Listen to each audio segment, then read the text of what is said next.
when you playing someone like Ben and Collin, Ben's got great hands, really good attacks, and Patrick was just on everything. The thing with Ben and Collin is that they're so good at... Between like you and Pat, why'd you play left? What are some of those things that like a right side player can do to like set up a left side player like yourself or Jay? Now I'm just eating whatever. To some extent, at some point I will need to cut some weight, because I'm getting... Nah, dude, keep going, dude. I mean, to get better at pickleball, you should be doing... Come on, you know exactly what I'm going to say. Just way to like weasel it in there, because otherwise this guy's going to try to kill me. Has there been a big difference between Carbon and Engage, and what was that decision like? When can we expect the DJ Young paddle? Like, given you've come into the sport at such a young age, what advice would you give to young kids who want to pursue a path similar to yours? From moving to Austin, Texas for his pickleball career, to the infamous paddle throw, and now being back in San Diego and starting a family, DJ Young is making big changes not only to his personal life, but physically as well. My favorite part about the conversation was asking DJ about him and Pat Smith's win over the Johns brothers, and getting in depth on why it worked and the strategies he uses for doubles. I really enjoyed this conversation. DJ is someone I've been following since his move to Austin, Texas in 2020.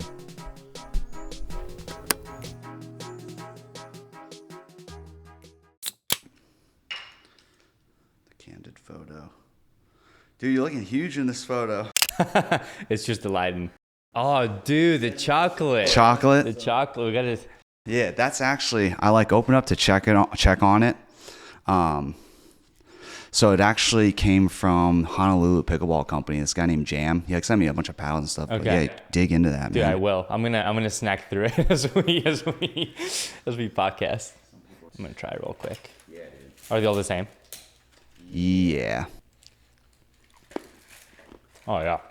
Do you like nuts in chocolate or no? Yeah, like hazelnuts and shit. Yeah. Dude, hazelnuts. Hazelnuts fucking rock. Do you have like a jar of Nutella at home? I take that as a yes. No, I don't. Just because I know what I would do to it. You know what I mean? Welcome to another episode of Building Pickleball. I'm your host, Brian Lim, and today my guest is DJ Young. Thank you to all my subscribers, and thank you to my sponsor, Viore. DJ, welcome to the episode, man. What's going on, bro? How you doing? Good, dude. Something I've been like waiting to say is like when you lived in Austin, whenever we would like come across pros, like things would be said in the grapevine. You would like hear these stories, and like you were spoken about like as some like urban legend, and it like almost felt like we didn't, sometimes when you would compete, we didn't like sometimes always see like the same guy that was talked about. Basically what I'm saying is like when people would talk about you, they said like when you're in practice, like people like word for word, I don't remember who said it. Mm-hmm. Someone was like, DJ is like a god in practice. He's like undefeated, like unbeatable. Like in practice, apparently you're just like super slick and smooth, and just like things are just like seamless and they flow like really well. Where do these stories come from? That's a good question. I don't know. I mean, obviously, a lot of the times we practice way more than we actually like play tournaments, right? So I would say if you're practicing like let's say 4 times a week in a weekends tournament, and you're gonna go out and play on Saturday, out of those 4 days, there's maybe like 2 days where I played really well, 1 day that I played okay, and 1 day that I played bad, and then the day of the tournament, you don't know which one of those is going to happen. So I would say just the sample for tournaments is a lot smaller than it is for practice. So I might be more of a practice player, but that's only because I practice way more than I play tournaments. I would say that's probably where it comes from. Yeah. Have you figured that out? Like, cause you competed in tennis growing up, and then now you've been competing in pickleball for like a few years now. Like, have you figured out how to close that gap as far as competing and practice, and like carrying practice over into competition? Yeah, I would say so. Obviously, having competed in tennis helped, but there's nothing like playing pro pickleball on the big scene, on center court itself. And luckily, throughout the years, I've been able to do so more often than not. Thanks to my partners, thanks to like my training, my coaches, my regimen. So I would say I've been able to kind of translate to my practice to the tournament play pretty well.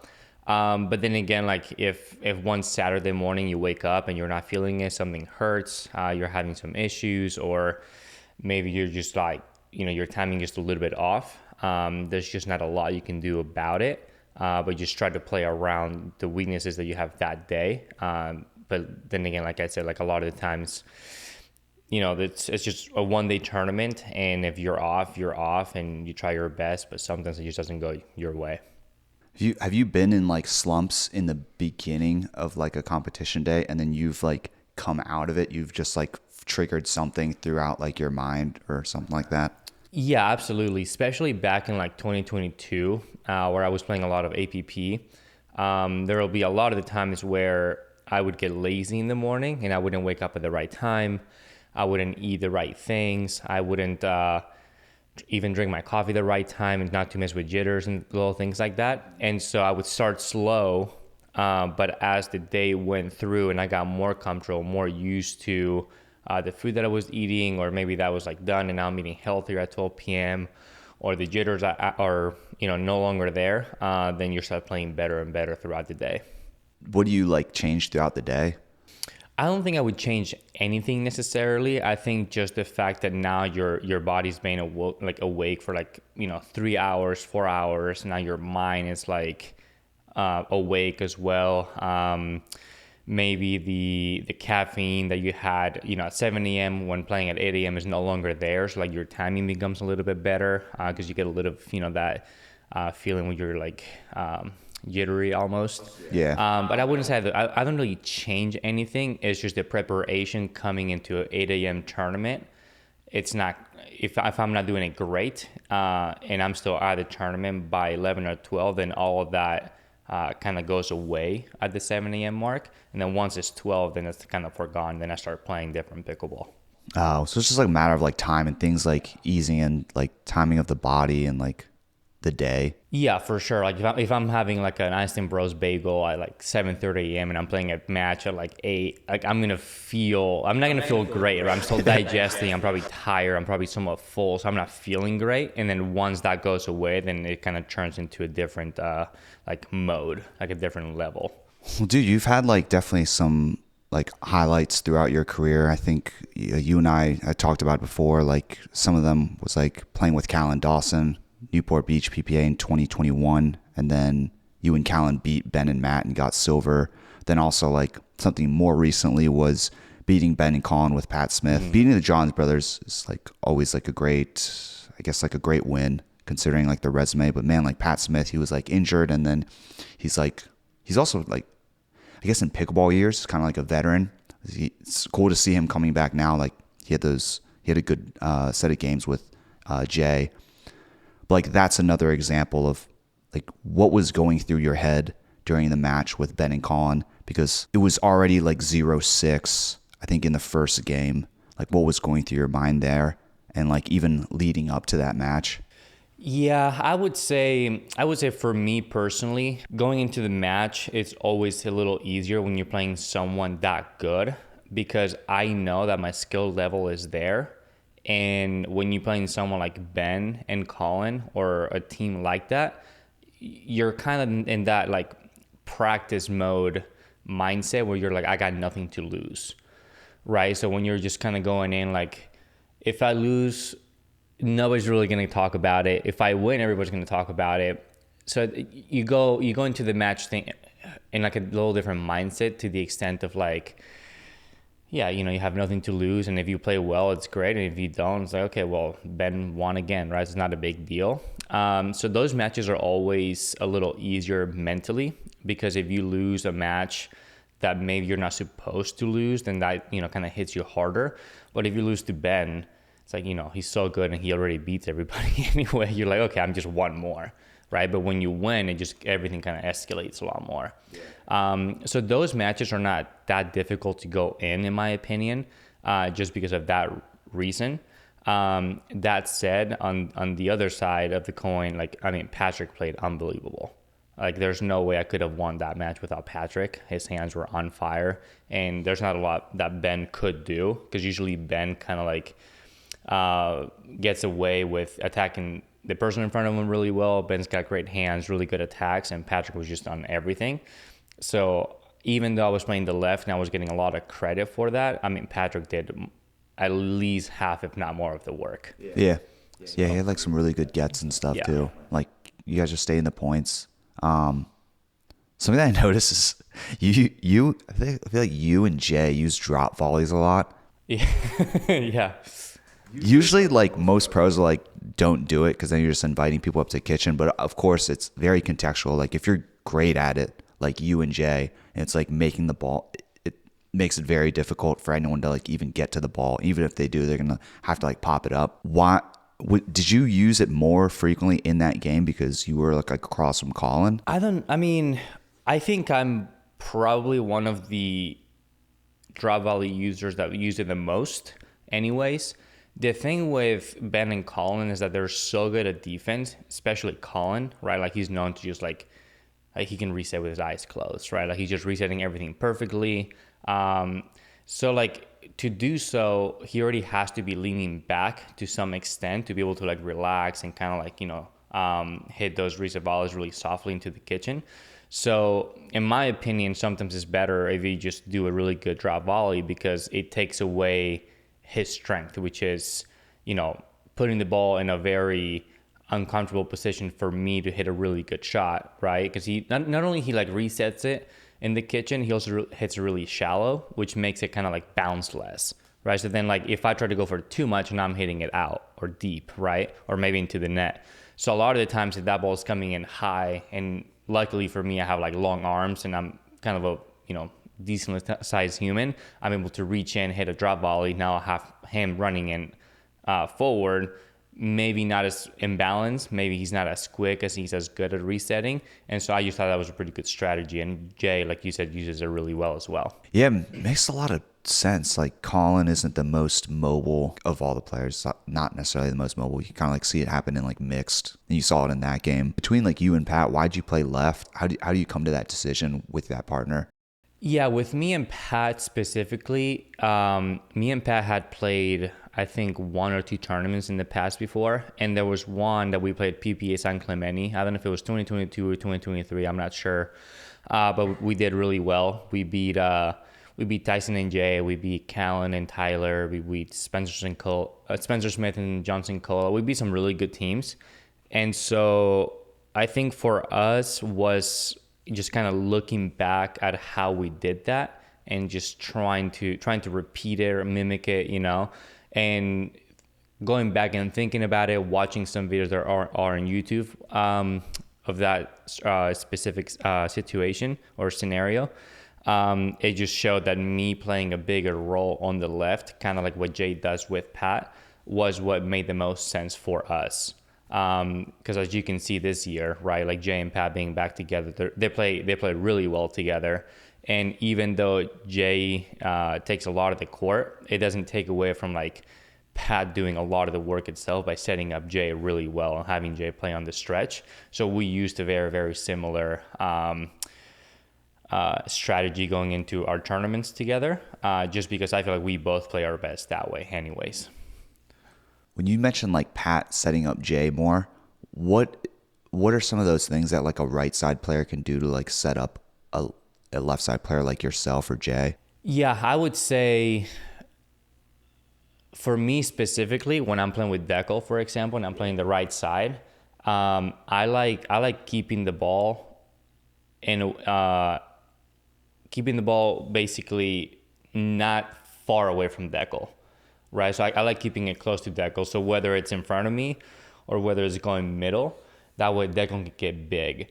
If you go too far behind on someone's forehand cross court from me, then the court gets bigger and Dekel can get a little more exposed. And that's my job to not get Dekel exposed, right? But if I go line and I go behind the person in front of me, then Dekel can even come in more through the middle and take those forehands in the middle or even more on my backhand side.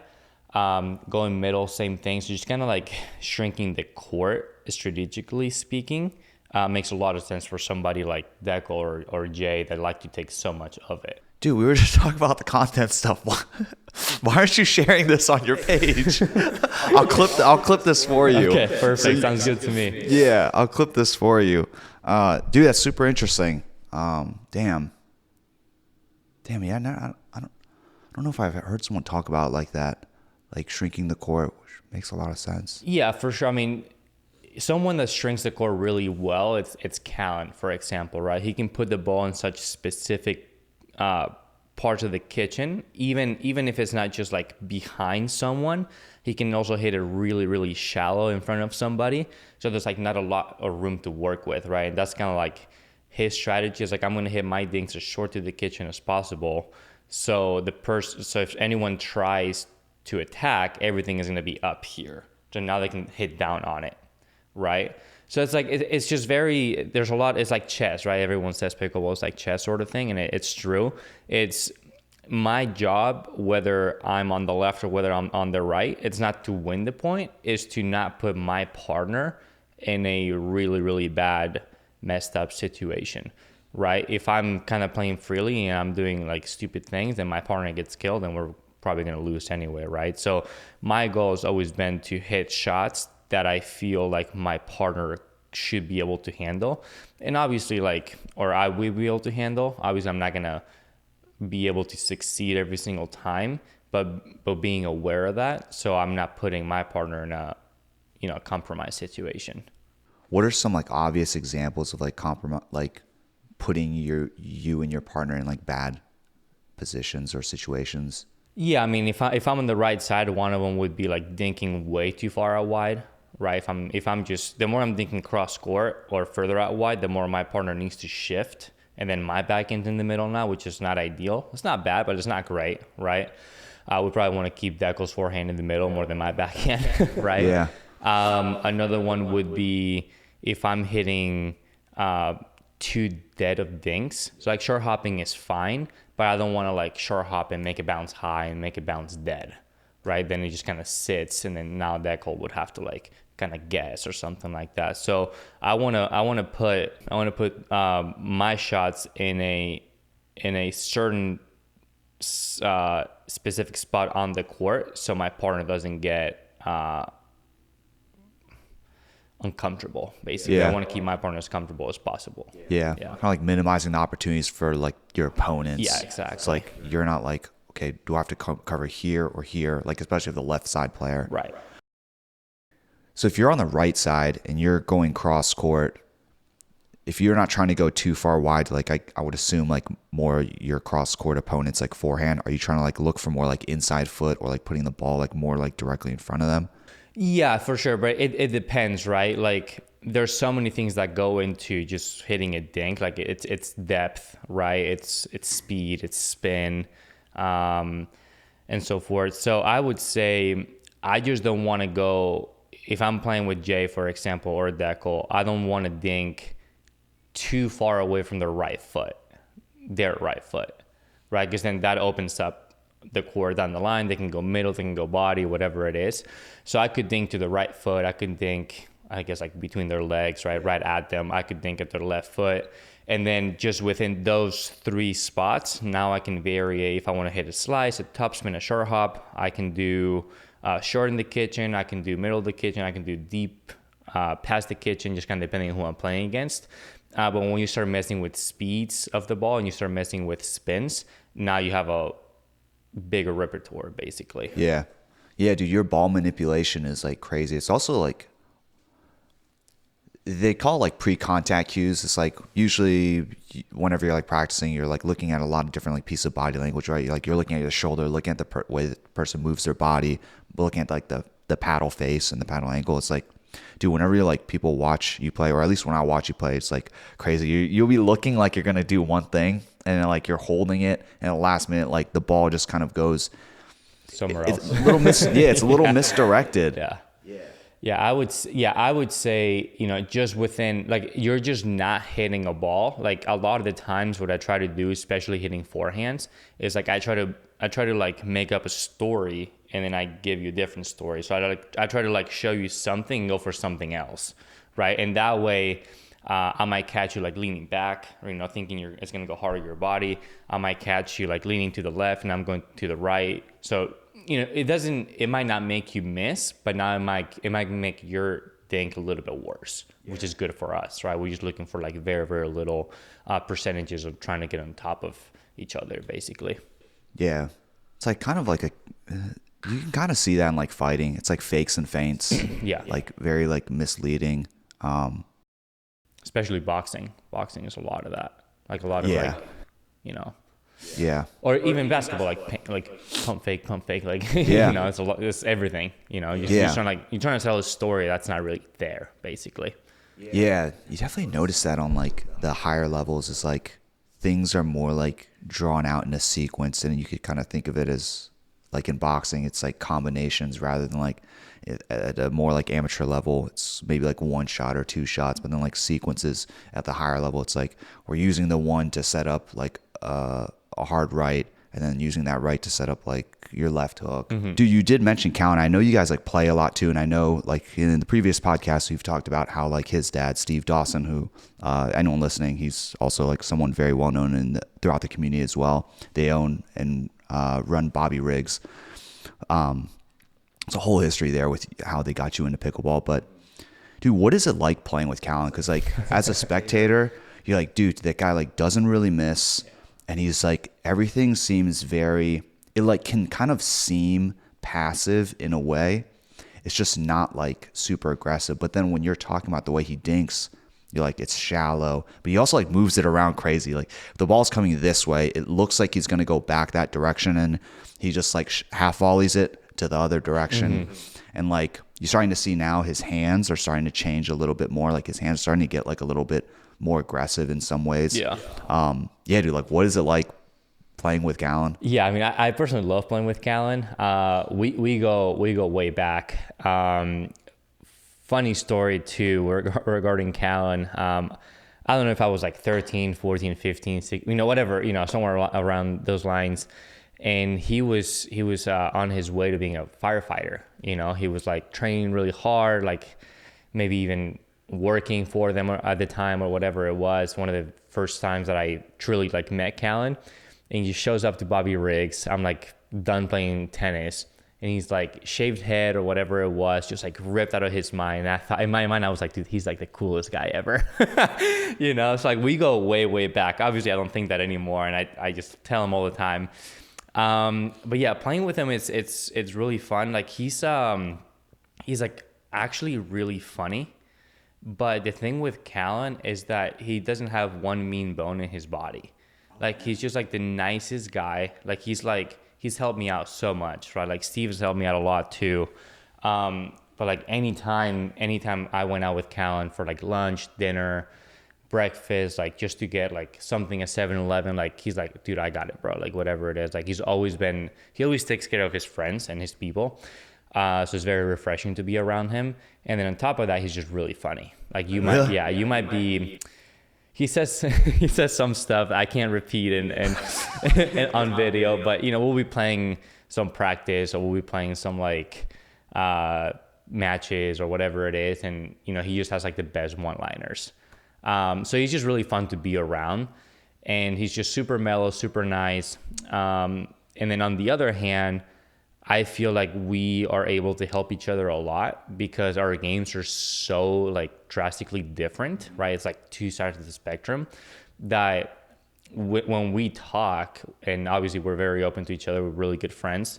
I can learn like defensive, neutral things about him and how he does it. And he can learn offensive shots or ways to do or create offense from me. And we're open, we talk about it. We even mess around with it, right? Like he'll try some offensive stuff and I'll be like, dude, that's terrible. Just don't do it again. And then I'll try to reset a ball and he's like, really? So we just kind of go back and forth. We mess around with each other, but ultimately we just try to like help each other go up too. Yeah, that's cool. Damn. Yeah, he just seems like such a low-key guy. Yeah, he is. Yeah, he's awesome. Seems like very awesome. California. Yeah. Low-key. Dude, that's cool though. Like it seems like you surround yourself with good people though. Like the way you talked about Callan seems like the impression that I feel like many other people may have gotten when we used to see the content of you and Thomas and the Wilsons, Brittany Wilson too, of course, and you were hanging out with Vivian too when you were living in Austin. What was that time like? Because you were here for how long? 2 years? Yeah, I have this thing where like timelines are always blurry to me. But I might have moved back in like at the very end of 2021 or somewhere along those lines. And then in 2023, I was kind of like already, I wasn't fully gone, but I was mostly gone. So last year. But yeah, no, I love my time in Austin. Thanks to Steve Kuhn, I was able to, drive in with my little Ford Focus from California, and he took really good care of me, gave me a place to live. Started the Tuesday night pickleball thing, made some money. I got sponsored by Duper, so he just opened up a lot of doors for me, and Steve Kuhn was like number one guy to me. And then as far as like living here, it was really good for a while, and I loved it. But for some reason, like. It's just one of those things where like you feel like you kind of grow out of it. So I just started kind of like, I don't want to do as much driving anymore. Like I miss my friends, I miss my family.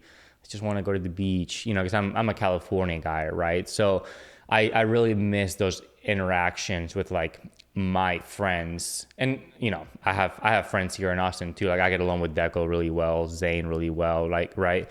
But just. I never had that homey feeling in Austin, where it felt more like I'm moving for work, which, it was. Yeah. And to me, just felt like it was kind of time to go back. But who knows, maybe in a couple of years, come back, maybe go to Phoenix, just figure it out. But I think San Diego is also really hard to beat. So. Jealous, man. It's like if I didn't live here, I would live in San Diego. Yes. Dude, you were like 50 pounds less back then. I was... Yeah, so like the thing was with me is that I was always really bad with food. So like I would play tennis and eat candy, like I would stay up all night and drink Monsters, things like that. So then there was a time in my life where I was like, I'm gonna change for the better. Yeah. And what happened was that I started trying keto, and I went like 6 months with keto, and I dropped like all the weight possible. I looked like I was dead. Yeah. And then after keto, I went like gluten-free for the longest time.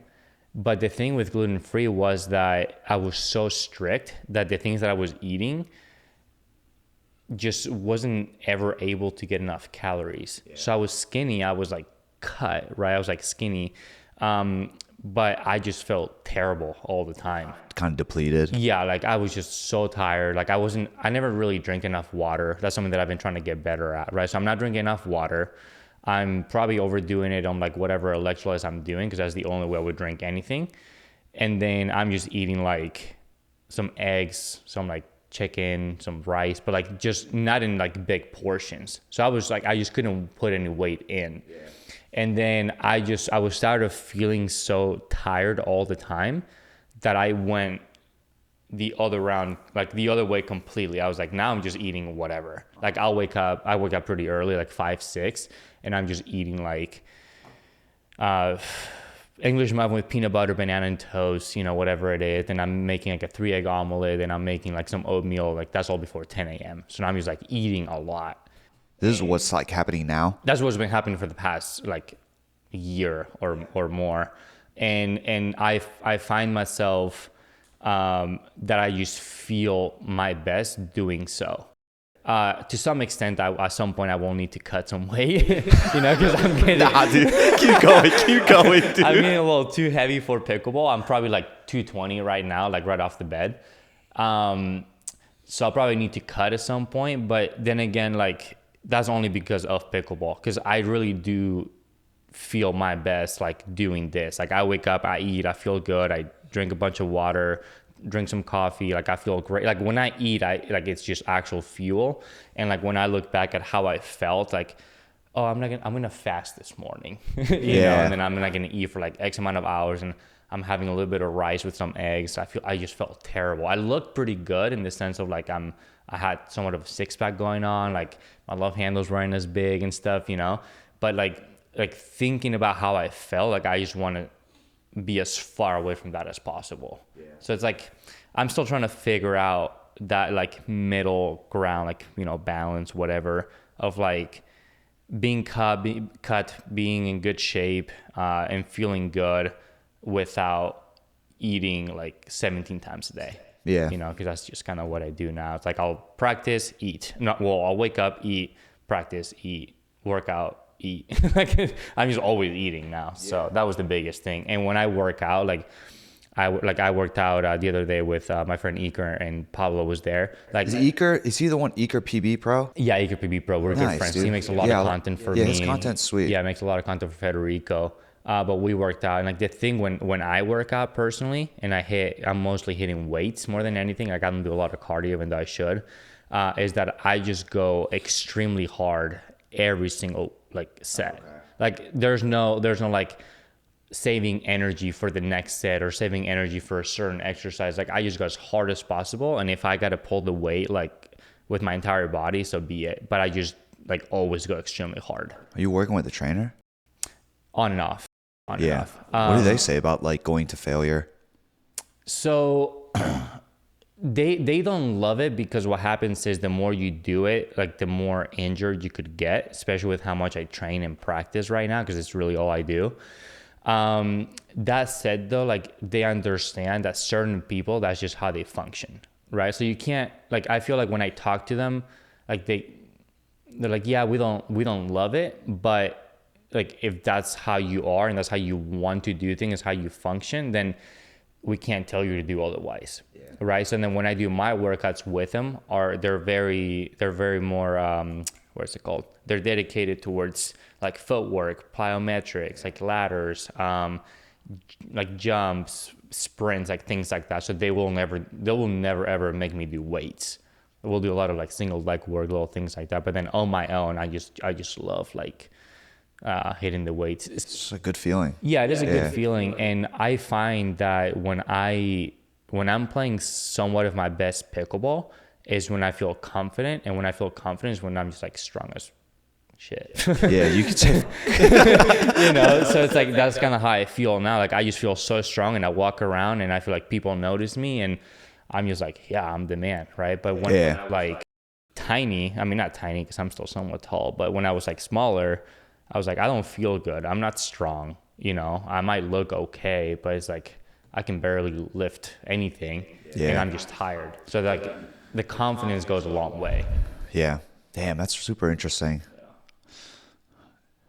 Yeah, like if you're lifting to failure, it's like, okay, maybe we can't like necessarily change this aspect of this person to that degree, but what we can do is like we can just come up with like a better recovery plan, and just making sure like the rest of the day doesn't have to look the same or repeat like that same level of effort. It's like, okay, maybe the rest of the day he is like just pickleball practice. So like that's his one part of the day where he goes like 80% or 100%.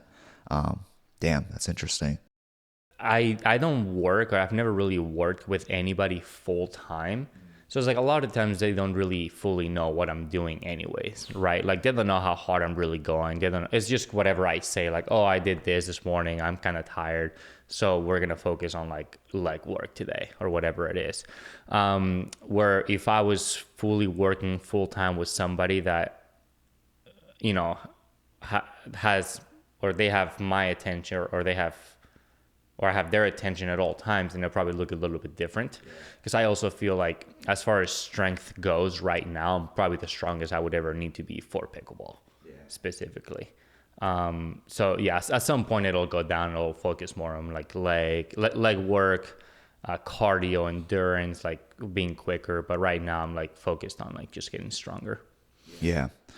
All that stuff is so interesting though, like essentially just like the transfer of training, like it is the exercise I'm doing or like the workouts I'm doing, like transferring directly to pickleball. It's like people will like, there's an example of like the world's, like this guy like set the long jump record, never touched a weight in his life, because this guy named like Franz Bosch always talks about, he says like people have this like utopian view of lifting, and they say like they only ever really talk about like the positive effects of lifting, but they don't talk about like the negative effects. Like not every lift or exercise has a positive transfer to the sport or motor skill. It's like some of them have like a negative transfer. It's like also just trying to figure all that out.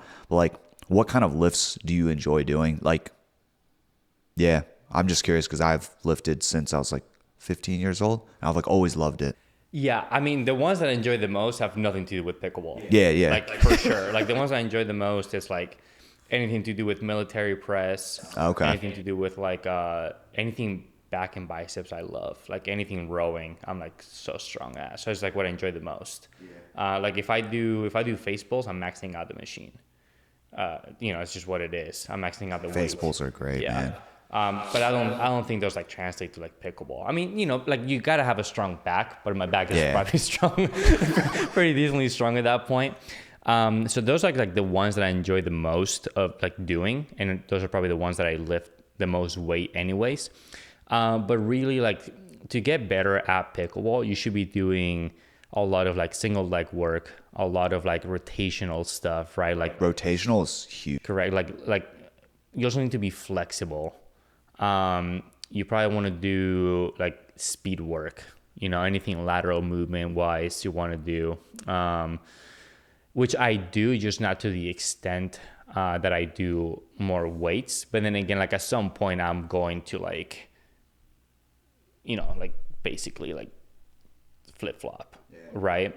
The one thing that I don't do as much, and this is just for like personal reasons, that I'll share after I say it. I don't go to the gym and do like as many like squats and like as many leg days as I would want to, because I feel like when I'm already practicing every day, when I'm already like doing single leg work, or when I'm doing sprints or whatever, I'm getting a lot of leg work there. So for me to go to the gym twice a week and hit legs really hard, I feel like my practices are just not, like my legs are not fresh ever at that point, and so my practices could never be as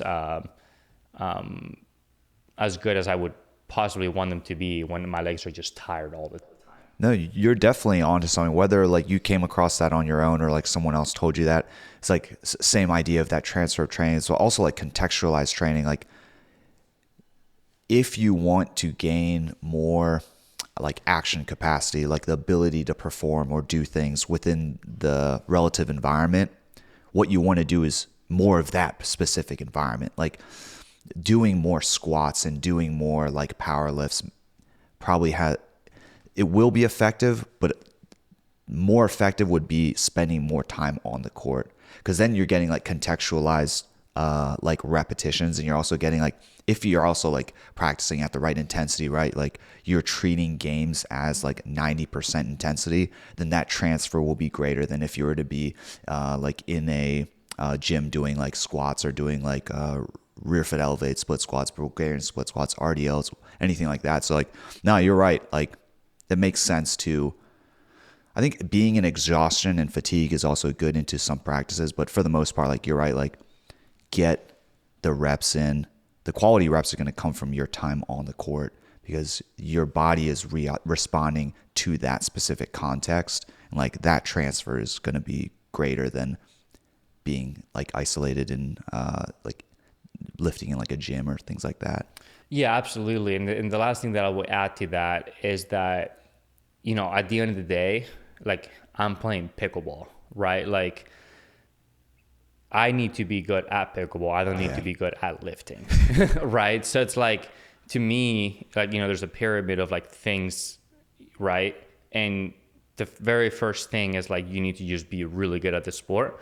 And I think the last thing is like, okay, like you work out, right? But there's like probably somewhere in the middle, just kind of like off the top of my head would be like really good at pickleball, but then it's like you need good recovery, right? You need to hydrate, you need good nutrition, you need all of that becomes more important than just like working out, in my opinion. Because if you're already good at pickleball or really good, like I would say that like the working out really hard is just like the cherry on top. Yeah. Right? Yeah. There's a lot of, you can look at like Roger Federer, for example, in tennis. Like when he took off his shirt, like, hey, this guy's good at tennis, right? But the guy is like amazing. Like, and he doesn't, I'm sure he works out. I don't know what his regimen was, but he doesn't look like he worked out, right? So it's like a lot of the times a lot of things that we do or that I do don't really fully translate to the court, and you just need to spend more things doing. You just need to spend more time doing the things that are going to make you better. And a lot of times that is just playing more pickleball or playing more or practicing something with like the mindset of like, I need to get better at this specific thing. And then like if after you do that, if you want to just work out really hard and get ripped, and then so be it. Yeah. That's how I see it. I think there's definitely like truth to, or there's definitely value to what you were talking about before of like it builds confidence in you. Like I think there's also like value in like different types of practice. Not every practice is like 100% intensity, or it's not always like simulated games. Some practices or like training seasons can be focused on like, if you don't have a competition coming, it's like, okay, like what do we want to focus on? Maybe we want to focus on confidence. Maybe we want to focus on fun. And sometimes it's not always about like learning a new skill set, but like I think there's some value to like how you talked about with lifting. It just makes you feel confident. And if it makes you feel better, like in the head, and really many things can do that, especially like anything that has like placebo related. But even just lifting, if that makes you feel more confident on the court, then like there's definitely value in that.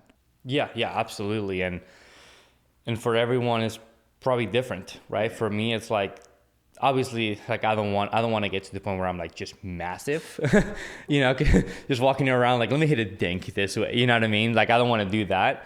But to me, like for some reason, it just translates. Like I look good, I feel good, I get my haircut, I'm kind of strong, like playing well. And for some people, it might be like they just love going hiking every day. Yeah. Whatever it is. Like some people get that confidence from waking up really early. Like I think it's different for everybody. For me, it just happens to be like, I'm lifting, and honestly, if I didn't play pickleball, I'd be bigger because I'd be doing less pickleball stuff. Less How cardio. tall are you? How tall am I? Yeah. On a good day, probably like 6'2". Good day. Yeah, I don't know. I don't really. Damn, dude, you have like a huge frame. Yeah. I have like wide shoulders and like a wide back. Like You don't have chicken legs either, though. no, I have big ass So like, abs. yeah, you have like, it's all pretty like well distributed. Yeah, and that's the other thing. Like I always joke around. I'd be like, dude, if I didn't play pickleball, I look like Kratos or something. Just like.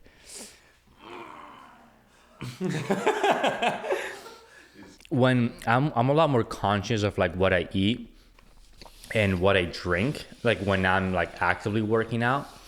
So like if I know I'm about to work out, I'll like actually drink like 2 liters of water or something, like so like the pump and everything is like better. And like one thing that I do a lot of the times is like if I have like a dinner or a lunch or a breakfast or a coffee thing with somebody, like I'll always finish with arms, always. So like once I put on the shirt, I just look choked. Right now I haven't lifted in like a couple of days. I'm like smaller and whatever, but if I'm actively thinking about it, like I'm doing like whatever I can to make the pump bigger, and it just lasts longer too. Did this come from just like a recent like obsession or fascination with lifting? No, not at all. I was lifting like a shit ton. I think it was like back in like 2019, 2020 or something like that. With a trainer called Patrick. He lives in Oceanside, where I used to live. Okay. And I think I was still living at my parents' then or something. So this is before I even moved to Austin. Oh, damn. And like that's where I like really learned how to like lift properly and what to do and what kind of workouts. And I got decently big, but obviously I was younger, so I couldn't like, then again put as much muscle and stuff. And then now like almost being 24 and just working out more and eating a lot more and being more conscious about it. For me, it's been more of a like, it's not an addiction sort of thing because I don't have to do it every day. Like I guess I haven't done it in a couple of days. But it is true. Like when you start seeing like some form of results, you're just like, oh shit, like they're fucking noticing. Yeah. Like now, like obviously like we're a couple tournaments into the year, but I was like pretty big at Daytona and like nobody really noticed. And then like I came to PPA Mesa, like that's another like 3 months, right? And like they're like, oh shit, you look huge. And I'm like, dude, I look pretty big in Daytona. And it's like, did you? It's like, you know what I mean? Like, but now I'm getting all these comments, but also I think it has to do with like, yeah, I'm working out really fucking hard, but I'm also eating a lot of food. Yeah. But also I feel like I'm hitting sort of like the man strength as well. Like, you know, about to be 24 in like less than a month. Like I feel like an actual grown adult more than like a kid, you know? Dude, it's so fucking weird that you're 23 years old. What the fuck? Yeah. So I don't know, just kind of growing into my body really too. Yeah. Like I always was kind of like skinny fat too, a little bit of that. Oh, really? And now I'm like filling up like XLs. Yeah. So Damn. I mean, that's also got to be like a crazy feeling. Like as a 23-year-old, you're significantly larger than most men. Not only just like larger in like stature, but also like strength too. You're like, okay, like height is something that you're just kind of born with, but like strength, that's something I earned completely. And it's like, if I'm putting this work in and I'm also seeing the results, like, damn, like you're kind of like towering over guys. Not that like you're a bully or anything, but you like, it's just kind of a guy macho thing. It's like going around other guys. You kind of like compare yourself a little bit. Like, who is the biggest guy in the room? Just like for the sake, like maybe we're competitive. Maybe it's just things like that. You're like, maybe our egos, but you're just like, damn, who is the biggest guy in the room right now? And you're like, shit, I guess I am. well, in this room doesn't matter because you up. but no, it is true. And the thing is, like, I always compare, but I compare in a way where I make it positive for myself, right? So I'm like, okay, this guy's really big. I'm not thinking like I'm jealous. I'm thinking like, what the fuck does he do? I want to get that big, right? Like I always try to like view it in a very positively manner. So like I'll be at the gym and like a lot of people might not understand this. Like if I see a guy at the gym that looks how I want to look like, I'm not like, oh, fuck that guy. Like never. Like, I'd be like, that's fucking awesome. Yeah. I'm watching his workout while I'm working out. I'm like, what is he doing? It's a free lesson. Like, yeah, it's like, okay, like, and I'm not saying I'm like totally like looking at it. I'm saying, okay, he's doing some face pulls. Gotcha. You know, go back to my thing. Oh, he's doing like this. Okay, gotcha. You know what I mean? So it just kind of depends. And I'm very like detail oriented. Like sometimes it has to do with like what grip they're using. You know, like where their thumb is when they're like holding the barbell, whatever it is, like little things, right? And I'm very detail oriented that way. So it really helps me. And then you see all these people doing very different things too. And so I try to just like learn from like everybody, like whatever I can, you know, like why is he good at this? Like, what is he doing? Like what is he lifting? How much is he lifting? Like, is there a reason why? Is he using his legs? Like, is it just really straight? Like, is it slow or is it fast? Like whatever it is, right? But then again, going back to what I was saying is like once people start like realizing that you're like putting in work, you just want to put in more work. Right? It's like, okay, like, you know, I'm getting big. I'm going to get bigger now. You're going to say it again. They're going to say it, whatever. So it just has to do with like, I think as a man, like you just want to be respected and you want kind of people to like give you that respect and show you that, you know, they're paying attention to. Yeah. So if you put in the work, like there's just like this whole thing of like delayed gratification. You don't always like see the results early on, but like to be able to see it as the work has been accumulated over time, it feels great. And to like people noticing is just like this really nice added bonus. You're like, oh wow, like it, because you do see yourself every day. You're like, am I like really getting bigger? And then when other people notice, you're like, oh, okay, then it's happening. Yeah, for sure. What else would you be doing? As far as what? If you weren't playing pickleball. If I wasn't playing pickleball? And you couldn't play tennis. Like sports-wise? Yeah. Come on, you know exactly what I'm going to say. Just way to like weasel it in there. Dude, I would love to like, I don't know, like here's the thing, like we both know like how hard like fighting is, right? And there's no money, there's not really any money to be made there if you're not like insane at it, right? And these people that like grow up with it, they don't have no other choice. Like they're just savages, like straight up savages. So it's like, I personally would do, I would get into some sort of like MMA stuff. I would love to train, right? If I was going to compete at something, I would probably do like some sort of jiu-jitsu. So I'm not getting like smacked on the face over and over and over again. Also because I feel like my frame would help, like long limbs, you know, I'm like decently flexible and I'm like pretty strong. So I feel like I'd be decently good at that. But I would say like I wouldn't compete in anything that's not like jiu-jitsu, because I would get hammered in the face now. But I wouldn't love that. I would not love that. Terrifying, dude. Yeah. And the bigger you are, like, I feel like the shorter. Yeah. Dude, it's insane. I feel like the shorter the fights are, because people are just swinging for the fences. Like, one clean hit and that person's just. Yeah, exactly. And like, obviously I'm pretty big now. And if I went through like a proper cut, I would not weigh what I weigh. Yeah. But like, look at the people that are fighting now that are like my weight. I mean, it's insane. Like, it's like 220 that's like Jan, like then I guess old John. John, I guess, never fought. Is that lightweight, like light heavyweight? Light heavyweight's like 205. I mean, how crazy is that? Yeah. Like, can you imagine me fighting John Bones? Dude. Like, that's insane. And I'm heavier than him. I mean, yeah. Not really after the cut, but it's insane. Like, there's no chance that I shit my pants. Shit, dude. That'd be terrifying. Crazy. Yeah. Dude, I would not go in there. There's no way. All right, I'm gonna DM John, let him know that you're down for a boxing match, pickleball and MMA. You know, the funny thing is, like, I would have no problem doing it with anybody. The thing is, though, like, I would do it under, like, let's just go and get it done, but there's like no millions involved, because otherwise this guy's gonna try to kill me.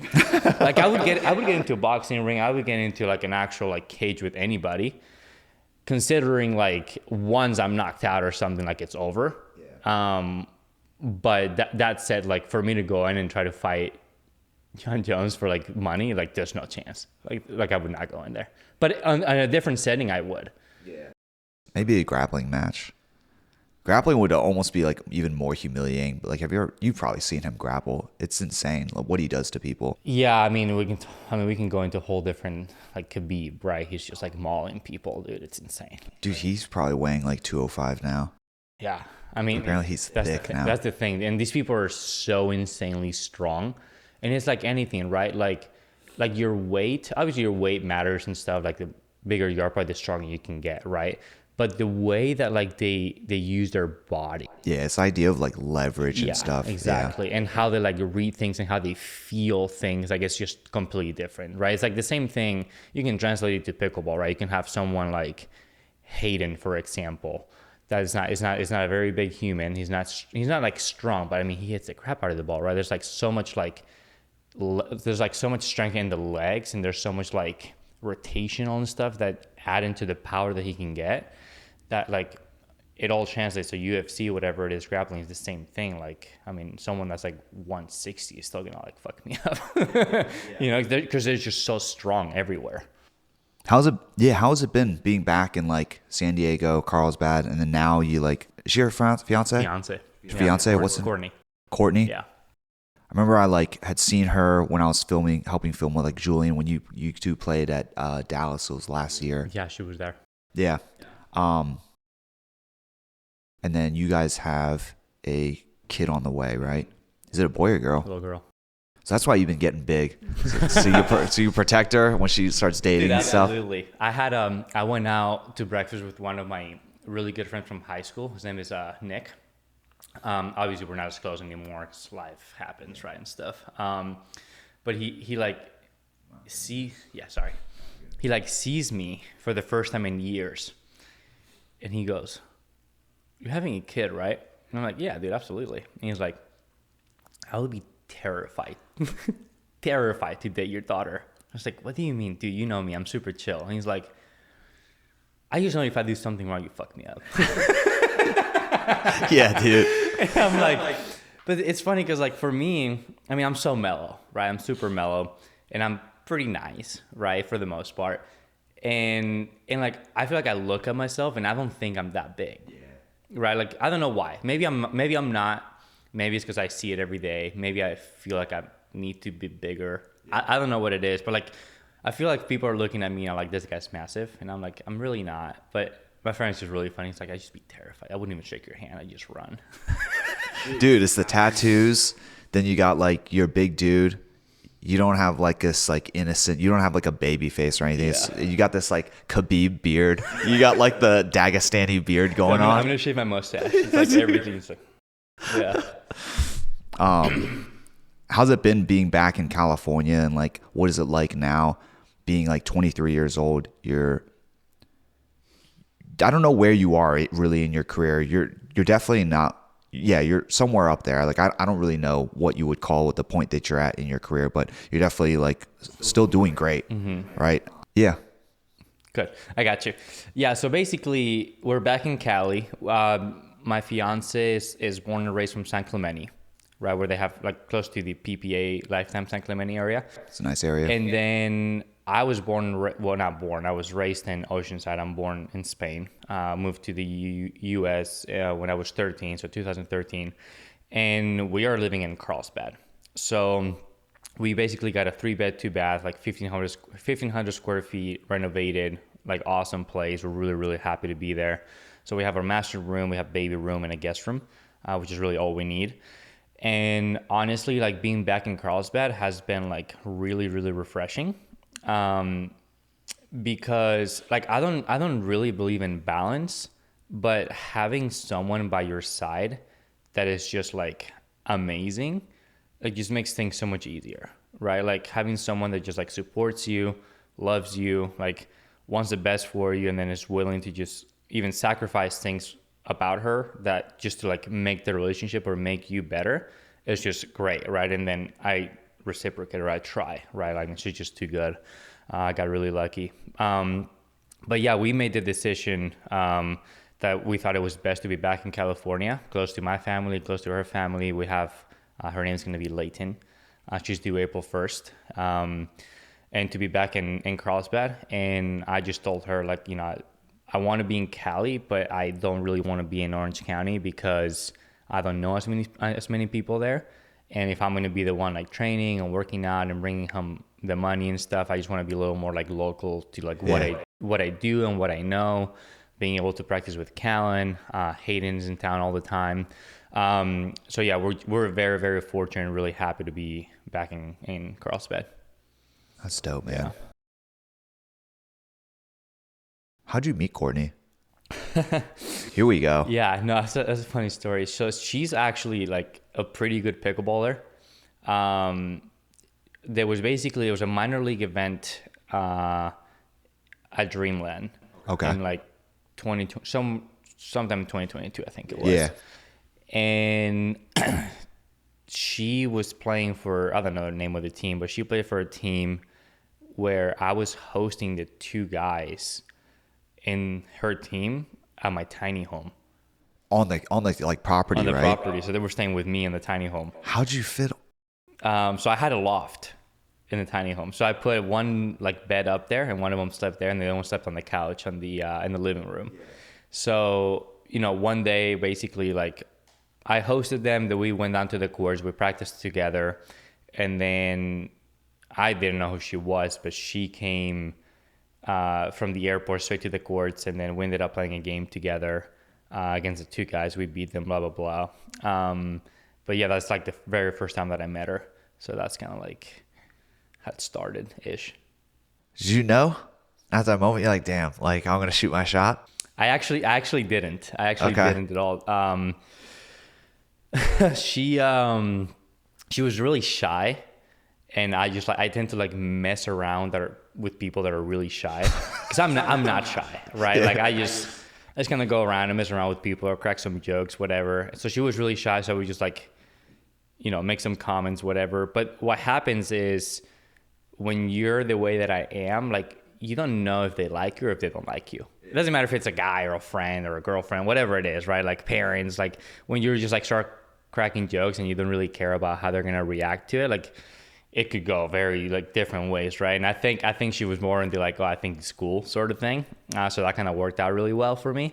But yeah, we didn't really start like really dating until like 4 months later or something like that. So it was kind of like slow and gradual. Yeah. Yeah. How'd they do in that tournament? They won it.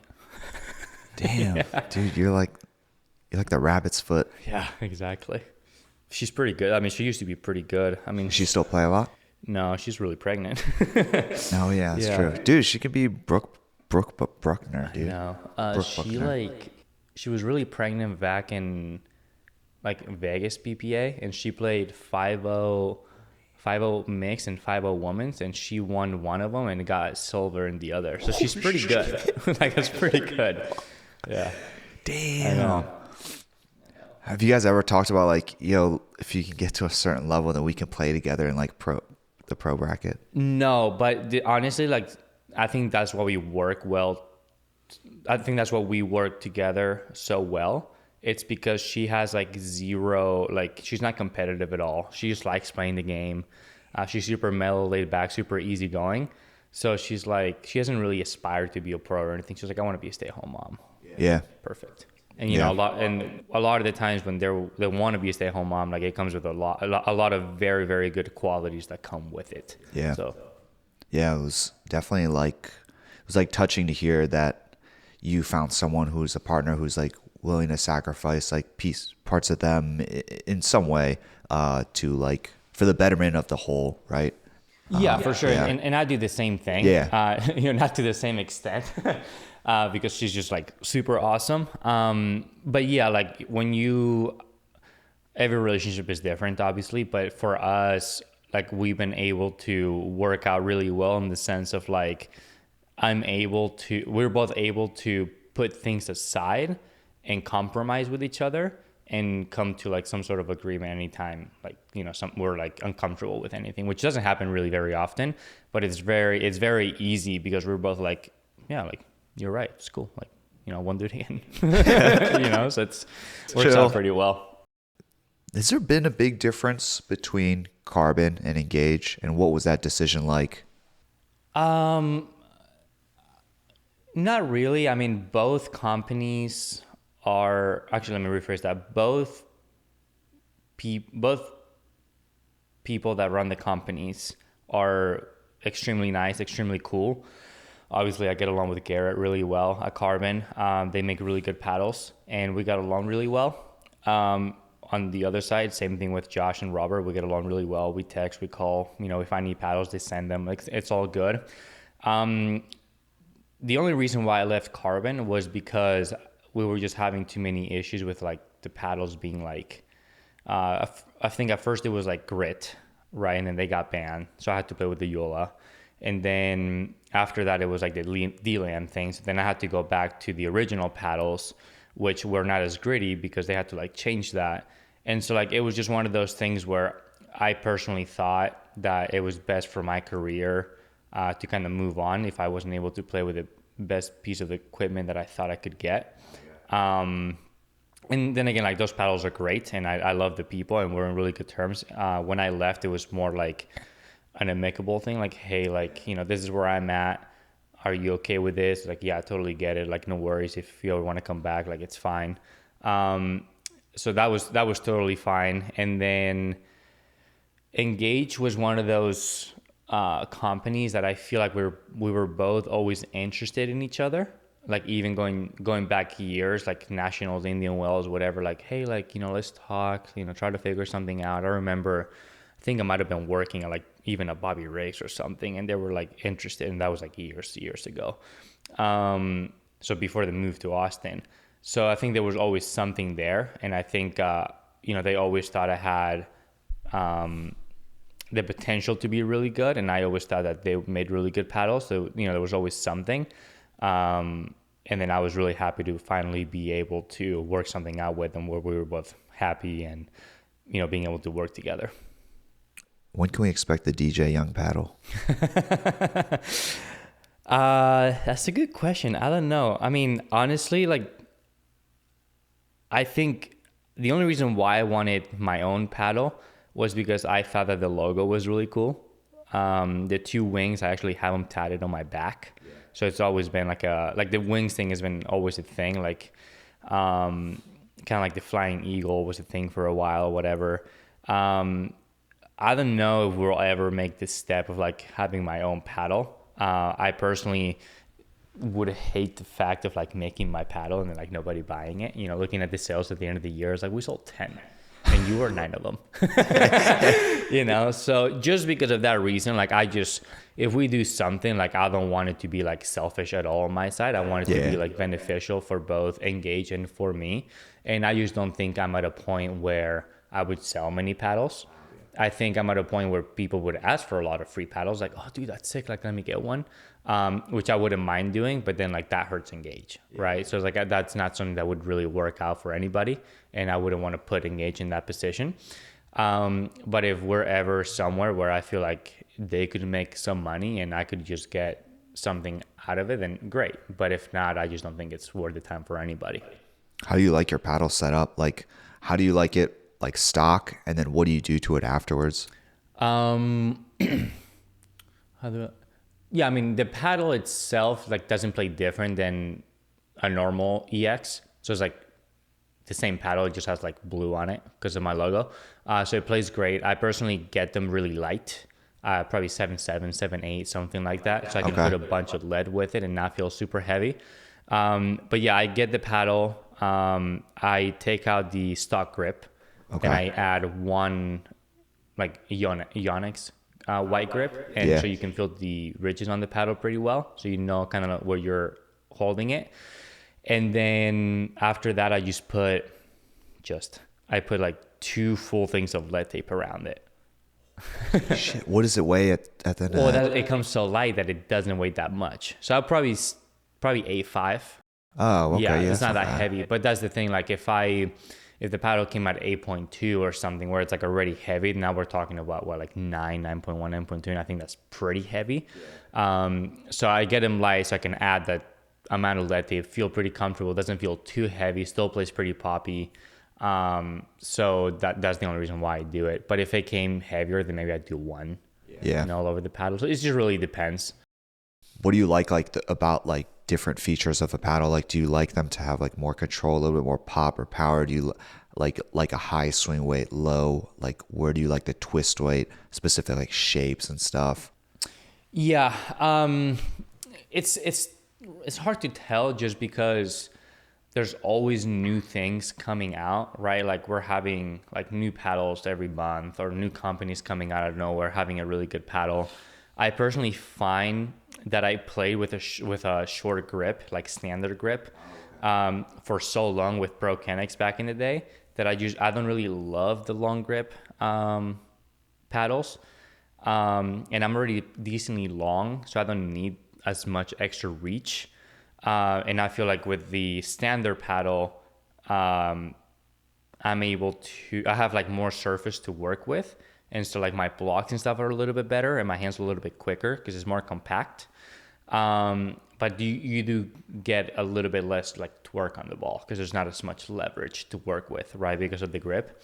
And then the one thing that I love about Engage personally, I don't know if it's the core or what it is, but like you can really tell you have a sweet spot, right? Like if you hit the sweet spot on the Engage, like if it's a counter, the ball is gonna be over. If you hit a good drive and you hit the sweet spot, like you actually get rewarded for being good at the sport. Where like some other paddles, like they have either too many dead spots, or maybe the whole thing is a sweet spot, which makes it not really a sweet spot. I guess it depends how you see it. But I just like the fact that I kind of like, okay, like that ball wasn't great, I didn't hit the sweet spot, but just also being rewarded when you do, I think it's a good thing. Yeah, but I don't know if it's the core. I don't know if it's how to make the paddle. I don't really know. Yeah, I'm not too much of a geek in that sense. Oh yeah, just like to go out there and people up. Dude, another match I wanted to talk about was the PPA Daytona Beach 2023. You and Tyler got a bronze medal. Mm-hmm. I think the bronze medal match, that was the one against Jaume and Wyatt, right? That was our quarterfinals. The bronze medal match was Matt Wright and Travis Redemeyer. Got it. Dude, I was watching the one against Wyatt. You were winning like 90% of those hands exchanges. Yeah. Like, and you had probably practiced with Wyatt did you practice when you lived in Austin too? Yeah. I did, not as much because at the time, he still lives in New Braunfels, but I think his schedule was not as open. Maybe high school. I don't know what it was, but his schedule wasn't as like open at the time, and having so many people at Dreamland already, then I would just, hey, Deco, you want to drill? Or like, Thomas, you want to come and play, whatever. So I didn't play with him as much. But also like Wyatt's gotten so good over the past couple like months. Like he's playing unbelievably good. Where a couple years ago he was a little more up and down, and he didn't really like figure it out yet. But right now, I mean, he's a total stud. Yeah. What was it about that match where like you were either, I couldn't tell. I think he was speeding up just as many, if not you were attacking, but like it looked like he was coming on those attacks. He was initiating attacks too, and like you were just like bop, bop, bop, bop, bop, bop, and it like, was there something about him where you're just like, I can win every single one of these, so I'm just going to stay in these? Well, not necessarily. I mean, Wyatt's got a really good forehand speed up, and he has a really good backhand punch, which makes for a great right-sided player. I would say just the only thing is that in that match specifically, and this happens a lot of the times, like once you win a game that's like so close, because I think the first game might have been like 12-10, like whoever wins that game is playing the second game freely regardless, right? It's like, okay, that was close. Yeah. Now you go and play the second game. So I think the first game was tight. He was getting away with some of the speed ups that were really good, and maybe I wasn't on it as much. It was going through the middle a little bit more. But then once you get like that first game like jitters out, and then especially I think with them beating Ben and Collin in the round of 16, I think it was, they're coming out pretty hot and decently comfortable. So you kind of weather the storm a little bit. You win that first game, and then you play a little more freely, and now they're like, oh, fuck, maybe like we're out of luck, sort of thing. Where on the other hand, if they won that first game, which it was really close and they totally could have, I think they would have even played even better, and then it could have gone a totally different way. Yeah. But like winning that first game, like really always makes a huge difference, because once, even in a first round matchup, right? Like you're like, okay, first match of the day. I don't know who these people are. I don't know how they're going to play. I don't know how I'm going to play, first match of the day. So you start like questioning some things. You missed a couple of shots. You're not really fully warm. So I always think like winning the first game, it's like super important. What do you look for in game one of any match? Yeah, it is slightly a little bit different with everybody, depending on if I know who they are or not, right? Or if I know what their partnership looks like. Have they ever played together? Have they not? Do they practice together? Whatever it is. So a lot of the times it's figuring out like what their patterns are. Like if you play against somebody that plays together often, they're running certain plays that like are very beneficial to them. So you try to break those patterns as soon as you can, right? And then on the other side of that, I would say you start looking for some of like their holes, right? Like nobody is perfect. Like even as good as Ben is, like there's holes there, So you start, once you figure that out, then you start, and then, first 3, 4, 5 points, you start figuring out what are some of their holes. Like where can you hit it? Where are you safe? Where are you in danger? Little things like that. And then I would say the biggest thing, it's just making sure that you and your partner are also communicating and both understanding of like what they're good at and what they're not good at, as a team and individually. Yeah. But I think like it all, like you just have to be really like, you just have to pay a lot of attention, right? Like sometimes, like if someone comes over and takes a ball, they're just not coming over and taking a ball. Why are they taking that ball? Do they want to be on this stretch? Are they covering for somebody's backhand? Like why? Like really getting down and understanding why is like the big thing. Yeah, just have to be like very present, which is tough because if you're like competing, then you have like thoughts about like competing. You're also like thinking about yourself. Yeah. What do you think's been the most significant accomplishment of your career so far? I mean, for me, it would have to just be like being able to make a living and provide for my fiance and my future daughter. I think that's the biggest thing, right? Like, I think as a guy or as a man, whatever, how you want to view it, you want to be able to provide and protect So being able to do that at such a young age, and not to like, then again, like, you always compare a little bit, right? And I don't want to do it in a negative way. That said, like when you're like, look at other people that are maybe older, maybe younger, maybe same age, and you're a 23-year-old like providing for your future daughter and providing for your fiance, like it really, really brings a lot of confidence, and it brings a lot of like, I mean, there's stress definitely, but there's like a different level of like confidence that comes with it. Like whether you make 50,000 or whether you make 1,000,000, like obviously you make the millions better, but being able to like provide and protect, like it's just a really, really important thing in my opinion. And it just brings a different level of like intensity and confidence in your life. Like you really are a man once you're doing that, in my opinion. So When you have your daughter, like you've probably already been thinking about like fatherhood and that whole like kind of domain. What are some things that like stick out to you as far as like how you can be the best father for you in your terms for your daughter, Leighton? yeah, it's a good question. I mean, I think that will change over time depending on how old they are and stuff like that. Like when I think of like my childhood, I just don't remember anything, right? But I'm sure when I was 2, I remember, or when I was 4, I remember what happened when I was 2. When I was like 8, I'm sure I remember what happened when I was 6, right?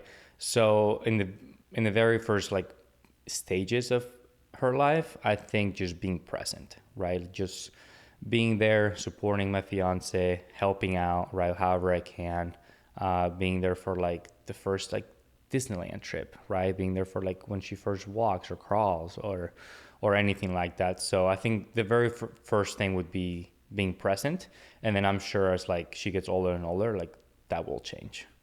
Yeah, but I'll still being present. Disney, Space Mountain. Yeah. Not that your career is anywhere close to being over, and not that you've even reached like your pinnacle or the peak. Like what accomplishments do you feel like you still have that you want to make? Within my pickleball career? Yeah. Yeah, that's a good question. I mean, I'm always going, back and forth with it. Like part of me is really hard on myself because I'm not like the best player that I could be considering how talented I am. At the same time, like I understand like Ben specifically, it's like really one of a kind, right? Like you don't really have like a Alcaraz like or a Ben like is able to dominate when they're so young. Most people hit like a certain period of time in their lives where they're like really, really good at something for a small amount of time. So just kind of understanding that I'm still only 23, whether it's like my brain not fully developed, whether it's my body not being fully developed. I don't know exactly which one it is. Or, kind of not putting things together to the extent that I would want them to be. But just knowing that I still have time to get better and I'm still yet to hit my peak. I don't know. It's tough, right? Because I obviously am competitive enough and I'm good enough to where like I really want to be the best player in the world. That said, like it's a trying to balance out like being hard on myself, but at the same time, like okay, like most people like are not really good at something until they're like 26, 27, somewhere along those lines. So it's like I don't know. It's hard. It's really hard to navigate it really because it's like I said. On one hand, it's like okay, like get to fucking work. On the other one, it's like okay, like get to work, but it's okay. So trying to navigate that right now. If you like created a list of what is holding you back, like because talent is definitely there. That's like what I was alluding to before when we first started this. It's like the way people talk about you in practice. If you were to make a list, like what do you think it's like those top 3 things that might be holding you back? I think number 1 is proper training. like when I look at a lot of these people that are like getting really good really fast, they had a lot of proper training in whatever sport they were playing at, right? So they're like really physically fit everywhere. Number two might be a little bit of a mindset thing where I understand it's proper training, but I'm still like hitting weights really hard every day, right? Instead of like working on like flexibility or mobility or, things that are not maybe as, like they would bring more meaning to my training than what I do now, but I don't find them as like maybe beneficial in the short term sort of things, where now it's like I get a pump and I look massive, right? And I love that. And then number three, I don't know. I mean, I don't think there's anything physical about me that lacks anything really. So outside of those first two, I just think it's really being harder on myself and being more packages. Just kind of being more just kind of know why I'm doing certain trainings and understanding how that's going to make me better, right? And I think that's why I do so much weights now, because now it's like, okay, I do this, I'm really good at it, I'm going to get bigger, I'm going to look better, I'm going to feel better, and that's why I keep doing it. Where on the other hand, like maybe if I'm doing like sprints, I'm like, fuck, I'm like really slow. I don't know if I'm even running properly. Yeah. And it's just really worth it. So it's like, those two things going along with it. Dude, tell me about... Why are you smiling? Tell me about 2021. You and Thomas playing APP Punta Gorda. It was like that gold medal match. I was like super late at night. The end of the match to game to 15 was like 18-16 or something. Yeah, drive down the middle. It was serve and then drive down the middle. Yeah, I mean, I don't know. Thomas and I we were really good friends at the time. We're good friends now. But I was living here at that time, I think, already. And so, like, obviously when you're around, you're practicing together and grabbing lunch, like, you just get closer, right? And then once you're not doing that anymore, that goes away a little bit, but it was still on really good terms. But that tournament meant a lot to me because, number one, at that point, like, if you won something, it was considered a lot of money. And then sponsors, prize money matching, it was really good for us. And then number two, it's, kind of like going back to same thing with Pat, same thing with Callan. Like when you win something, that already feels pretty good. But when you win it with somebody that matters to you, that's really, where it's kind of taking it to the next level. Because like a lot of the times, like, yeah, you're playing for yourself, but like you're also going to try your hardest if you're playing for someone that you care about and they care about you, right? So for Thomas and I, or I'll speak for myself, but for me, winning that with him was like one of the best experiences ever, because at that point, like, I cared about him and he cared about me. Yeah. Right. And I don't mean in that we don't now, but at that point specifically, we were like such good friends. Yeah. And we're good friends now. And if we played, it would be very similar. But I mean, back then we're traveling together. I think we probably even stayed together somewhere. I think probably an Airbnb. So you're just like really, really having that strong bonding time as well. And I'm sure it would be the same if we played this year. Yeah. But he's really good now. I think at that point he was like kind of like brand new and he was already really good. And right now he's just a fucking freak. He's so good. It's crazy. I don't really know what it is. I mean, he just gets everything over, and he's just got such a like a lot of tools in the toolbox. It's like got an answer for everything. Yeah. And he could be very offensive. He could be like defensive. He could be passive. He could be aggressive. He also is very like adaptable and malleable. He like plays left, but he can also play right. Like when he was playing with Christian Alshon this past weekend, he like played right. And then they were being super aggressive against Connor. They were like kept poaching, and so like Thomas would end up on the left, and like it just like seems very adaptable. Yeah, well, he's extremely athletic. He's very adaptable, and I think the biggest thing, right, like outside of the his like overall skill, which is amazing. I think it's the fact that he's just so easy to play with, right? Like there's some people that like you might make a mistake or something and it's like, oh fuck, like are they mad at me? You know what I mean? Where he's just like so easy to play with and so easy going. You make a mistake, he just laughs. All right, fuck it. Well, let's go for it again. So I think that's like his, as good as he is on court, I think his overall best quality is the fact that he can just like make anybody play really good. Zane is the same way, in my opinion. Like they both bring the best out of you, which is something that like, I mean, I probably lack personally, because I'm just more focused on like, what am I doing wrong? What am I doing right? Like, how do I win this match? You know, where for them it's like, it just happens. Like they're just like really good, genuine people, that are actively trying to make you play the best you can, and it just comes across very naturally. So you don't feel like it's being fake or anything like that. So it works out pretty well for both of them. Yeah. Yeah, it just looks like he's like always smiling. Just never looks upset. And like when him and Vivian are playing together, you're like, dude, are these guys even like competing? Like, I know. Like, can they take this seriously? Yeah.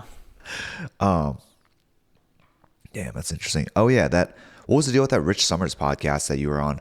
That's like for people that don't know, I took like a brief look at it. It looks like a real estate guy, but yeah, feel free to. Yeah, Rich Summers, he is my fiance's uncle. Oh, wow. So it's my fiance's mom's brother. And he's like one of the coolest guys I know. He's been like super helpful to me. He has like anything he ever says is like super knowledgeable. So I personally just love to like sit and listen. And then the funny thing is like, you know, we've gone to dinners with the family and stuff. And like, I just hammer him with questions because I just want to learn, you know, and I'm like, oh, like, okay, so, you know, so why do you do this? And then within that question, I ask another question. And I just try to like get as much out of it as I can. And, you know, he's like such a good guy and he just really wants to help anyway. He's one of those guys that, you know, he wants to see other people grow. And so we just tend to get along really well. And I think it's like extremely smart. And so he was, you know, kind and gracious enough to just let me come by and hang out a little bit, drink a coffee and do a podcast with him. So I'm super, super thankful. But yeah, super cool dude. What'd you guys talk about in the podcast? I don't think I've had a chance to like, I don't know if it's been released yet or not. It just got released. When I was looking at my phone, it just got released. Oh, just now? Yeah, just now. Damn, all right. We just talked about, you know, pickleball, where it's going. We talked about me. I kind of like turned the tables on him a little bit and asked him some questions.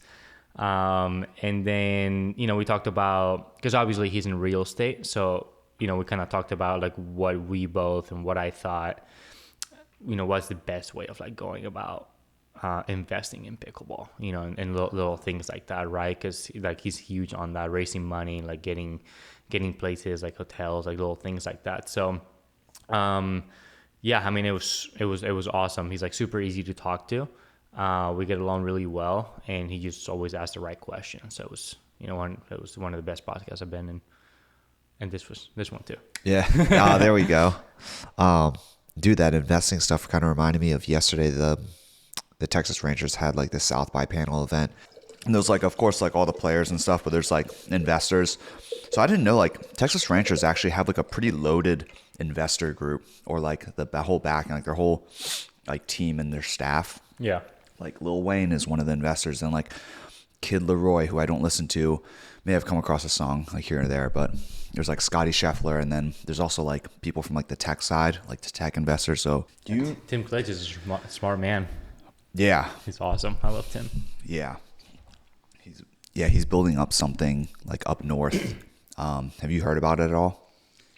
I mean, yes and no. Like I played for the Ranchers, MLP, I think 2022 when I won it. And I feel like he's been actively trying to get courts here for a long time. So like yes and no, like maybe not that one specifically, but I know he's always been like, his goal has always been to like open up facilities and stuff. Yeah, he has a spot, Awesome Pickle Ranch. It's not, I don't personally know people that like a lot of people that go there just because it's on top of a parking garage. Mm-hmm. It's like kind of sloped.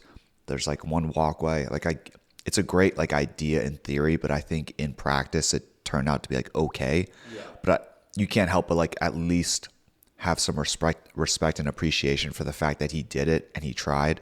And like, it's those people who help us understand like what works and what doesn't. So like, there's other people also doing the parking garage thing, but he's building a spot like up north that's actually going to be like, dude, I don't know how many like acres or like square footage there is, but apparently there might be like 9 indoor courts or something like that. Yeah. Cool. Nice. Yeah. So indoors the way to go, man. I love indoors. That's actually a good like topic to go into, is like, you like indoors, but say the future of pickleball is still like very much outdoors. How do you think indoors affects outdoors? Yeah, I mean, I think pickleball is such a great sport that it'd be fine regardless.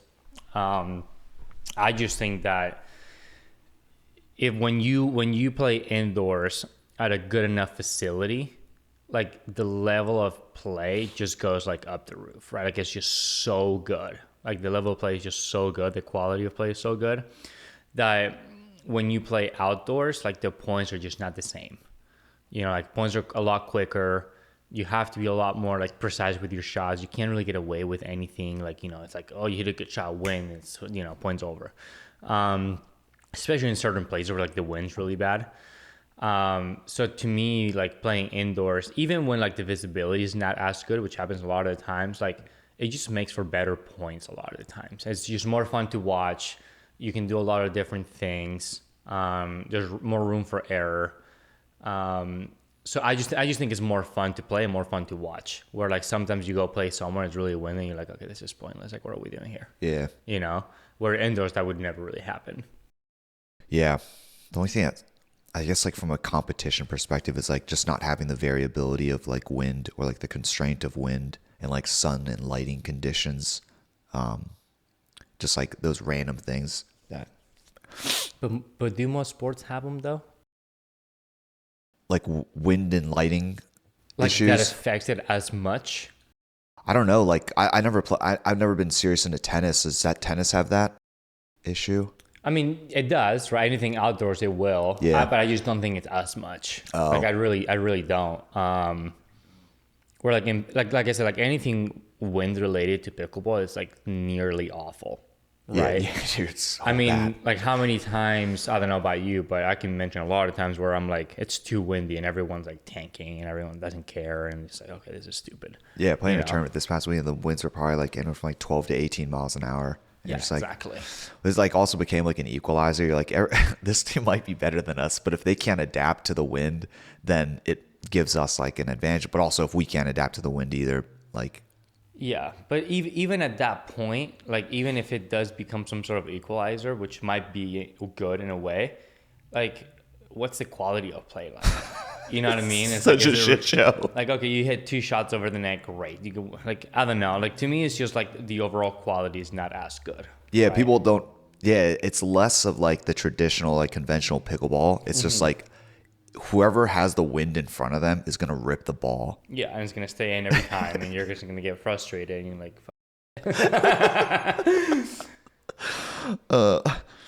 Speaking of MLP though, like the last time I saw you at MLP, you were on the Pandas. You were with Zane. Did the whole thing already happen? Like the whole the merge and like that whole debacle happen before you were able to get on, like hear anything about being on like another team or anything? No, I think when I wasn't with the Pandas, when I got traded from the Masters to the Pandas, like there was already a merge done. Okay. And so to me, 2023 was like the best pickleball year, in my opinion. Like everyone was playing PPA for the most part. Everyone was playing MLP for the most part. If you were good, you got paid. If you weren't good, you didn't get paid. So to me, like that was the best like pickleball was at. But yeah, as far as like the merger happening, I think it was probably after Pandas when the merger like was like. So like, what is the situation going to look like now? Or is everyone just waiting for the next like draft? Yeah, I believe so. I think the word in the street that is that they're gonna have a draft around like beginnings of April. I think where North Ah, Carolina is going to be. So we're all just kind of waiting to see if that's when it's gonna happen or not. Like I honestly don't. I wish I could tell you. I have no information on anything. yeah, interesting. Like, given you've come into the sport at such a young age, what advice would you give to young kids who want to pursue a path similar to yours? Yeah, I mean, I would say just go for it. Really, when I started playing pickleball, there was no money to be made. Like, not really. I mean, if Ben won a triple crown somewhere, he might have made like a couple $1,000 maybe, and that's a triple crown, right?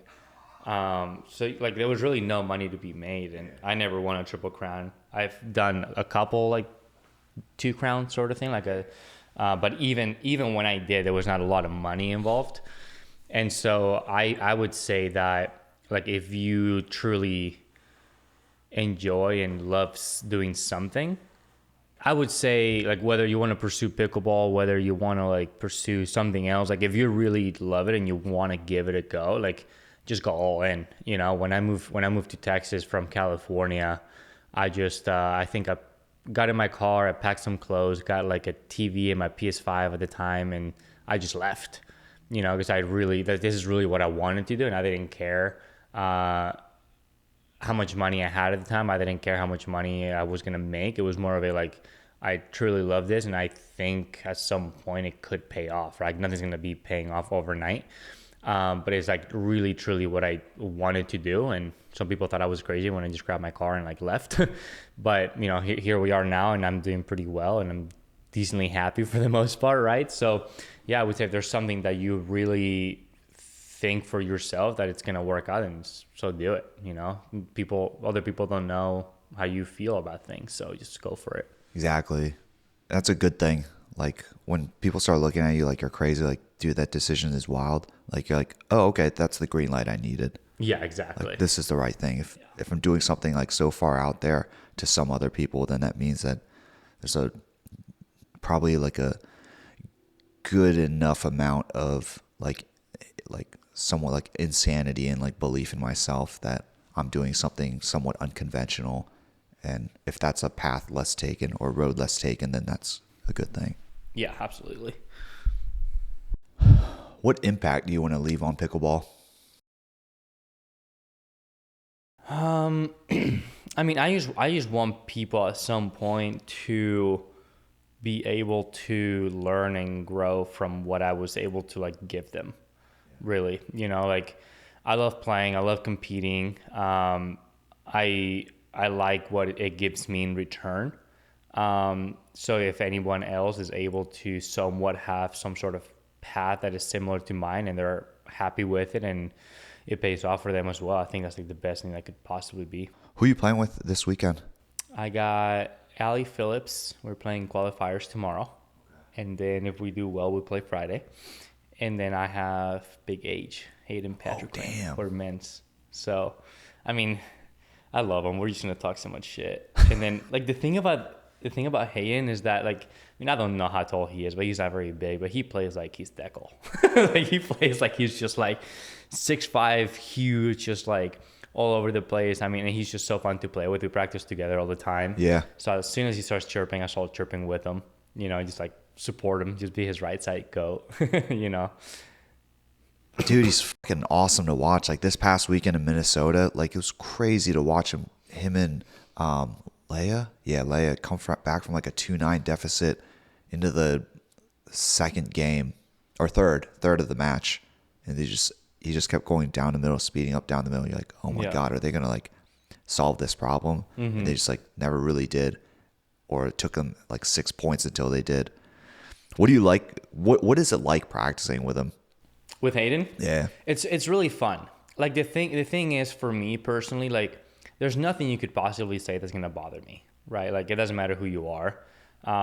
Even if it's something that like could be extremely hurtful, I'd be like, okay, like maybe he's right. Like how do I change this, right? So you can't really hurt my feelings. So it's like with Hayden, that he's gonna talk some shit, right? He's gonna just say some stuff, and it's up to you whether you want to like be in it or not. So sometimes I say some stuff back for fun. Sometimes I'm just like, all right, just, whatever. It doesn't matter what he says, right? But yeah, we get along really well, really good friends. I would take a bullet for age. He's a really good kid. I was not as smart as he is or respectful as he is at 18. A lot of people, most people only view him on court, right, when he's like chirping a little bit back and forth. But he's very smart. He's very thoughtful. He's very respectful, and we get along really well. We have good conversations, and I just try to help him out with however I can, and he does the same. So yeah, I just love being by his side.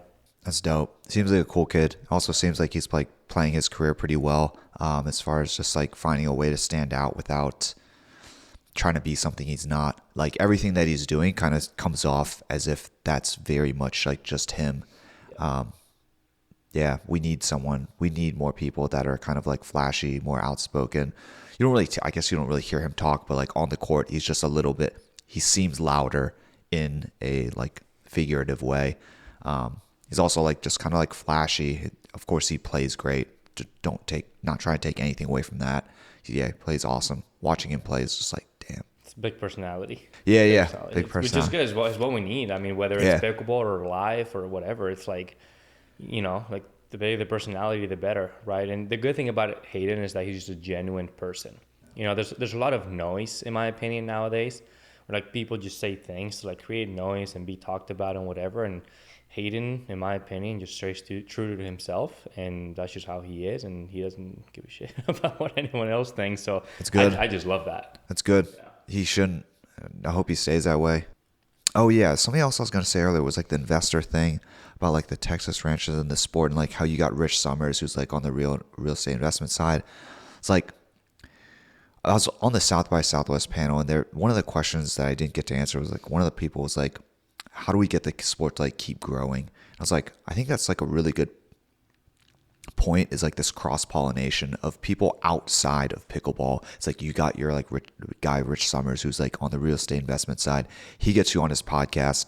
He gets someone who has been in the sport for quite some time, has been from like down at the amateur level all the way up to like the pros, who's also like won and has pretty much taken in all the experiences of not just like PPA, but APP and also MLP, and also like now you're like doing the content creation. So you get someone who like is very involved in this sport in that way, and is like taking the path of like being a professional athlete very well. So like you got a good like spokesman there. I think that's what it takes, is like breeding with like other industries outside of pickleball, so we can get like different eyes and stuff. I don't know if you have any like opinions on that. Yeah, absolutely. I mean, I think it's all a collaboration, right? Like figuratively speaking, and like actually, like, whether it's like a Instagram collab to like an actual like, hand in hand, like let's talk about this, like figure something out, like whatever it is, right? Like we should all grow together, right? Like if yeah, then I don't have a good example, but I don't like, I always think like helping and being good is like the way to go, right? So like, why not do it for everybody? So obviously like when we're out of here, like, or, I think it was even when I was supposed to come here earlier in the year and I couldn't make it, and you understood that, and, just give you some love, like repost your post, like say, like just send you some love and have people maybe check out your profile, like just actively trying to help each other out. And then again, like, with Rich and I collaborating on that. And yeah, I just think that everyone should help each other and just grow with each other. Yeah. It doesn't matter if it's real estate or pickleball or tennis, just, everyone can go up. Yeah. It's like the benefit of social media, like a huge upside to it. But yeah, dude, I appreciate you sharing all that stuff. It was very interesting. Like one of the first interactions I had was never in person. It was actually like online. And it was when I was very beginner. I was probably like a 3-0 at best. And I was like coming out to California. I was like coming out with like this chick I was dating at the time. I was like, man, I just want to like find good places to play, because California is like the Mecca. And I remember I sent you a DM. You were just like, it wasn't like a short message. It wasn't like a brief message. You like ended it with like an open-ended question. I like just appreciate that. You gave me like tips on where to like play and stuff. And most people would just be like, I don't know, or like go here, and that's the end of the conversation. But you were very like open-ended about it. So yeah, I just appreciate it. It's always like funny to have these moments of like coming back to some point in like a friendship. So for sure. Yeah, it's 1:00. So want to just give you a moment to plug away, say any like last things you want to end for the podcast and the guests. Yeah, for sure. Well, first things, thanks for having me, bro. Really appreciate it. Yeah, dude, absolutely, you're dude. the man. Thank you for coming out. That said, thank you to everyone for believing in me, whether it's, just a friend out there, a fan, or whether it's my sponsors, Engage, Stack, and Head. And, let's just keep going, keep on growing, and just help each other out. Where can more people find out more information about you? Yeah, I would say just go on Instagram, DJ Young PB, I believe. That keeps changing. But yeah, just give me a follow or something, and let's figure it out. Yeah, let me make sure I don't know if it was Darrian or DJ. I think I changed it. I'm still trying to figure out, whether I want it to be Darrian or DJ. DJ Young. Yeah. All right, cool. Dope, man. Well, that's it. Yeah, thanks again, everyone, for sitting through this, and I hope you enjoyed the conversation. Dope.